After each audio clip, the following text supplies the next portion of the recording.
Hi friends, good morning అండి. ఈరోజు మీ breakfast ఏం చేస్తున్నారు? నేనైతే సేమియా ఉప్మా చేస్తున్నాను ఫ్రెండ్స్. పిండిలు, ఇడ్లీ పిండి, అట్టు పిండి పట్టుకుంటాం కదా వారానికి ఒకసారి. అవి అయితే అయిపోయినాయి.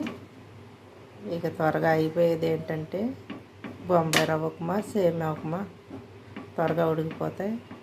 నేనైతే సేమియా ఉప్మా చేస్తున్నాను ఫ్రెండ్స్. చాలా బాగుంటుంది. దీన్ని క్యారెట్, కీరా, వెజిటేబుల్ అన్నీ వేసుకొని బఠానీ కూడా వేసుకుంటే బాగుంటుంది. నేనైతే వేయలేదు.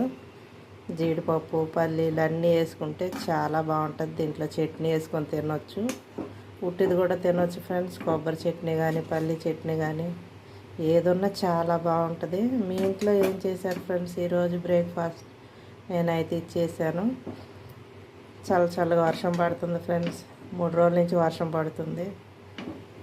వేడిగా టిఫిన్ తినేసి వెచ్చగా ఒక కాఫీ తాగామంటే చాలా బాగుంటుంది కదా. మీరేం చేశారో కామెంట్లో పెట్టండి ఫ్రెండ్స్. లైక్ చేయండి, షేర్ చేయండి. సేమియా ఉప్మా పొడిగా రావాలంటే ముందు కొంచెం సేమియాల్ని వేయించుకోవాలి. అలాగైతే ఇలాగ పొడిగా వస్తుంది ఫ్రెండ్స్.